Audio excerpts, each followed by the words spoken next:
80 लोकसभा सीटों को लेकर बैठक बुलाई है। कोशिश यही है कि 80 की 80 सीटों को कैसे जीता जाए। वहीं दूसरी तरफ बीजेपी की भी आज बड़ी बैठक, कल कोर बैठक देखने को मिली थी कोर कमेटी की, और उसके बाद ये आज समाजवादी पार्टी की बैठक लोकसभा चुनाव की तैयारियों को लेकर।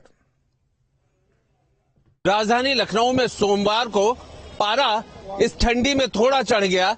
राजनीतिक रूप से आज हम बात करें तो यहां पर बैठकों का दौर शुरू है। हम समाजवादी पार्टी कार्यालय पे आ गए हैं। लगातार 2 दिन तक बैठक चलेगी और जिस तरीके से राष्ट्रीय अध्यक्ष अखिलेश यादव ने साफ कहा है कि राहुल गांधी की यात्रा से पहले अगर सीटों का बंटवारा तय नहीं हुआ तो बात बनेगी नहीं। इससे साफ है कि ये 2 दिन की जो बैठक है इसमें कहीं ना कहीं 80 लोकसभा सीटों का एक तौर पर समीक्षा हो जाएगी। हमारे साथ समाजवादी पार्टी के नेता हैं, चिंतन करते हैं।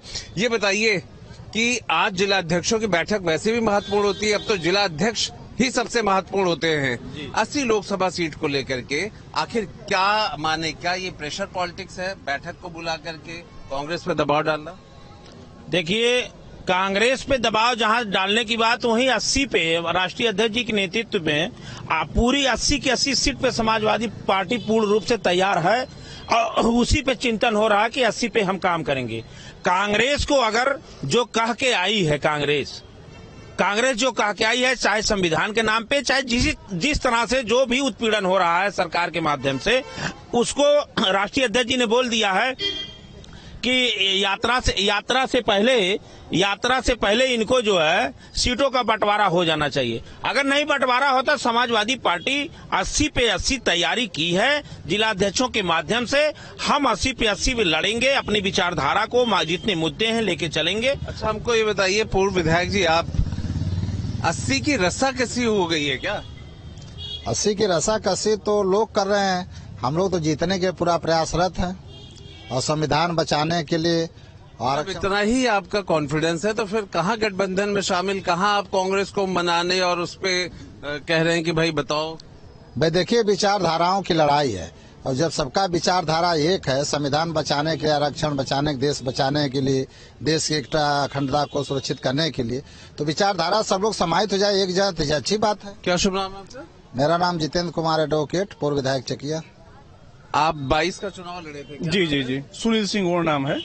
जब आप चुनाव लड़े हैं तो जानते भी हैं कि गठबंधन पे हमेशा, अब आपकी सीट पे हो सकता है कांग्रेस के प्रत्याशी की दावेदारी मजबूत हो जाए या कांग्रेस वाले पे आप पे, क्या ये गठबंधन मोटे तौर पर संगठन के लिए ठीक होता है? ये तो खैर नेतृत्व का मामला है, लेकिन निश्चित तौर पे जहां से हम आते हैं, जनपद सोनभद्र 80 लोकसभा सीट है नंबर, तो निश्चित तौर पे वहां समाजवादी पार्टी का गढ़ रहा है और निरंतर कई बार समाजवादी पार्टी के विधायक भी जीते हैं और लोकसभा भी हम लोग जीते हैं।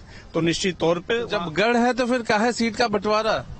ये तो देखिए नेतृत्व का बात है और सबसे महत्वपूर्ण बात यह है कि देश के अंदर जो आज अराजकता है, जिस तरीके से हम कैसे आप लड़ नहीं सकते, समाजवादी पार्टी अराजकता से नहीं लड़ सकती? नहीं, ये क्यों नहीं लड़ सकती? निश्चित तौर पे हम लोग संविधान और आरक्षण के पक्ष में है, ये बचना चाहिए और जो भी विचारधारा इसके खिलाफ आएगी, निश्चित तौर पे हम सब मिल करके इसे रोकने का प्रयास करेंगे। समाजवादी पार्टी को लेकर के यही एक सबसे बड़ी बात है कि समाजवादी पार्टी 2 दिन की बैठक कर रही है और इस बैठक में न सिर्फ समीक्षा होगी जिला अध्यक्षों के उससे कि पैनल में कौन है, कहां पे हम मजबूत है, कहां पे हमें और काम करने की जरूरत है, लेकिन सबसे बड़ी चीज है कि जो 80 सीटों की रस्साकसी है वो साफ दिखाई पड़ रही है। एक तरफ बीजेपी कहती है कि 80 सीटें वो जीत के दिखाएंगे, तो दूसरी तरफ कांग्रेस ऑब्जर्वर हर लोकसभा सीट पे नियुक्त करके एक और दबाव डालती है और उधर बीएसपी ने साफ कर दिया है कि 80 सीटों पे वो अकेले लड़ेगी। ऐसे में आखिर यूपी की 80 की सीटें क्या गुल खिलाएंगी, ये एक बहुत बड़ी बात होगी। वीडियो जर्नलिस्ट सैफुल हसन के साथ आलोक पांडे, न्यूज स्टेट, लखनऊ। आगरा